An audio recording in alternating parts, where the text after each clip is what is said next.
Good morning students. आज हम trigonometry में आपको साइन थीटा कोस थीटा की टेबल बनाना सिखाते हैं कि किस तरह से आपको टेबल बनानी है, क्योंकि क्लास 10th के अंदर जो चैप्टर 8.2 है और चैप्टर 9 है उसमें आपको टेबल की आवश्यकता पड़ती है। तो आपको टेबल लर्न नहीं करना, आपको टेबल बनाना आना चाहिए।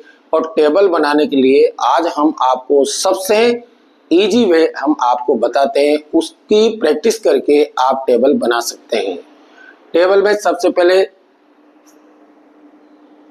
चैप्टर 8 के अंदर और 9 में आपको चैप्टर की इसकी आवश्यकता पड़ती है। तो आपको सबसे पहले क्या करना है, टेबल किसकी बनती है, ये थीटा बोलते हैं। थीटा का मतलब होता है एंगल। एंगल, उस एंगल के अनुसार आपको कोण बनाना है, जिसको हिंदी में कोण कहते हैं। कौन कौन से कोण होते हैं, वो होते हैं 0 डिग्री है, 30 डिग्री है, 45 डिग्री है और 60 डिग्री है और 90 डिग्री। इनकी आपको एंगल बनाना पड़ता है। आपको सबसे पहले क्या करना है, इस तरह से आपको टेबल बनानी है। टेबल बनाने के बाद आपको 6 बॉक्स करने हैं इसके। ये इस तरह से आपको 6 लाइन खींचनी है, 6 बॉक्स बनाने हैं।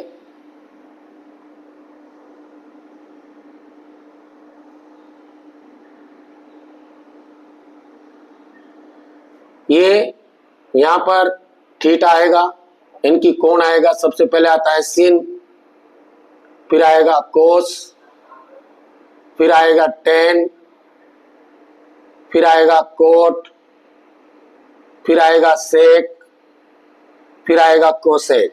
इस तरह से आपको ये टेबल में 6 कोण को डिवाइड करना है। ये 6 भाग होंगे।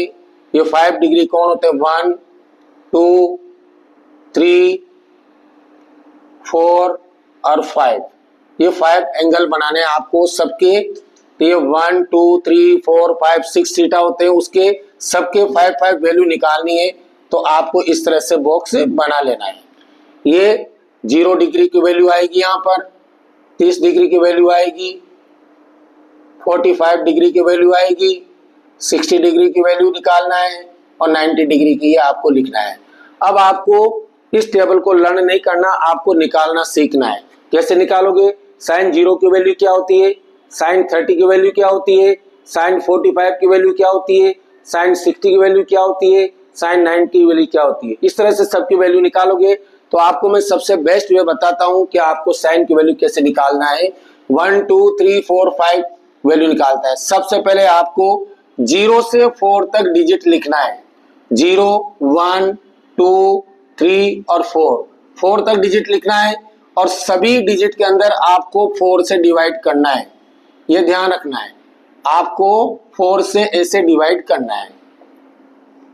4 से डिवाइड हो रहा है, 4 से डिवाइड करेंगे 0 को तो 0 आएगा। यह डिवाइड नहीं होता, 1/4 लिखेंगे।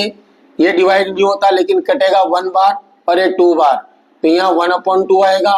यह नहीं कटेगा, 3/4 आएगा और ये कट जाएंगे, 1 बार आएगा। फिर आपको क्या करना है, सबका स्क्वायर रूट निकालना है, वर्गमूल निकालना है। ये ऐसे आपको सबका वर्गमूल निकालना है। ये आपकी साइन की वैल्यू आ जाएगी। अब 0 का स्क्वायर रूट 0 होता है, 1 का स्क्वायर रूट 1 होता है, 4 का स्क्वायर रूट 2 होता है, वर्गमूल। 1 का स्क्वायर रूट 1 होगा, 2 का स्क्वायर रूट नहीं होता तो आपको ऐसे कैसे लिखना है। 3 का स्क्वायर रूट नहीं होता तो आपको 3 लिखना है। 4 का स्क्वायर रूट है 2, 1 का स्क्वायर रूट है 1। ये आपकी साइन की 5 वैल्यू निकल गई। साइन 0 की वैल्यू 0 होती है, साइन 30 की वैल्यू 1/2 होती है, फिर साइन 45 की वैल्यू 1/√2 होगी, साइन 30 की वैल्यू √3/2 होगी और साइन 90 की वैल्यू 1 होगी। इस तरह से आपको साइन की 5 वैल्यू ऐसे निकालना है।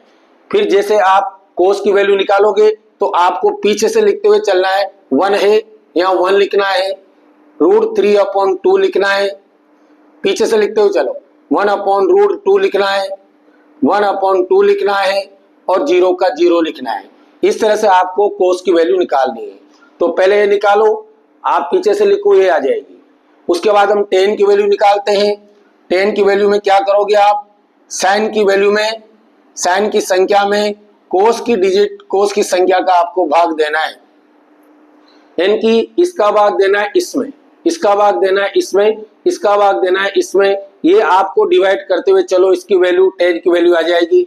अब डिवाइड करते हैं, 0 में अपन डिवाइड करेंगे 1 से तो ये 0 आएगा, तो ये 0 आ गया। 1/2 में, 1/2 में डिवाइड करेंगे, किसका डिवाइड, तो डिवाइड का साइन लगाना, √3/2 लिखना है। अब आप सोचो डिवाइड तो कर नहीं सकते, तो डिवाइड की जगह आपको इंटू का चिन्ह लगाना है।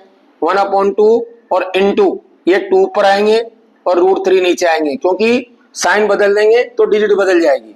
अब एक 2 से 2 काटना है तो 1/√3 इसकी वैल्यू आएगी। उसी तरह से 1/√2 को डिवाइड करेंगे 1/√2 से, तो वहां पर आंसर 1 आएगा, क्योंकि किसी समान डिजिट को अगर डिवाइड करते हैं तो आंसर 1 आता है। √3/2 को √3/2 में डिवाइड करेंगे अपन किससे, 1/2 से, तो आपको क्या करना है, डिवाइड की जगह मल्टीप्लाई करना है और वहां पर डिवाइड की जगह मल्टीप्लाई का चिन्ह लगाना है। साइन ऊपर, साइन चेंज होगा तो डिजिट चेंज हो जाएगी, ये 2/1 आएगा, 2 से 2 कट जाएगा, √3 आएगा। और 1 को डिवाइड करेंगे 0 से तो यहाँ पर इनफिनिट आता है, अनंत, क्योंकि यहाँ देखो अगर किसी भी डिवाइड करना है डिजिट से, 0 को छोड़कर 0 आता है, अगर आप 0 से डिवाइड करोगे तो इनफिनिट आएगा, जिसको बोलते हैं अनंत। फिर आपको क्या करना है, tan की टेबल, tan की वैल्यू निकालते हैं, आपको पीछे से लिखना है, ये इनफिनिट लिखेंगे, √3 लिखेंगे, 1 लिखेंगे, 1/√3 लिखेंगे और 0 लिखेंगे। इस तरह से आपको ये वैल्यू निकालने के बाद पीछे से लिखना है, ये वैल्यू निकालने के बाद पीछे से लिखना है। अब हम निकालेंगे सेक, सेक की वैल्यू निकालते हैं तो आपको ध्यान रखना, सेक का फॉर्मूला होता है 1/cos।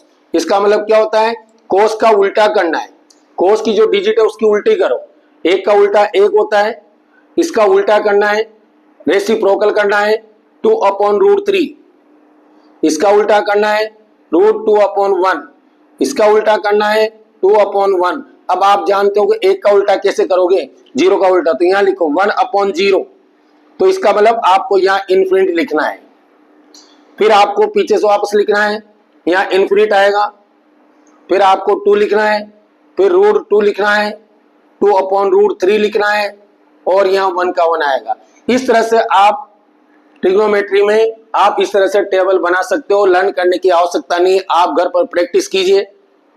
प्रैक्टिस करने के बाद जब बार बार प्रैक्टिस करोगे इस फॉर्मूले से, तो आपको ये टेबल बनाना आसान हो जाएगा और आपको चैप्टर 8 और चैप्टर 9 में इसके बिना आप कोई भी सम को, प्रॉब्लम या किसी प्रकार की प्रॉब्लम को आप सॉल्व नहीं कर सकते। आपके लिए सबसे इंपॉर्टेंट होता है टेबल बनाना। अगर आपको ये वीडियो अच्छी लगे तो आप प्लीज़ लाइक कीजिए और सब्सक्राइब कीजिए, ताकि नेक्स्ट वीडियो आपके पास आ जाए।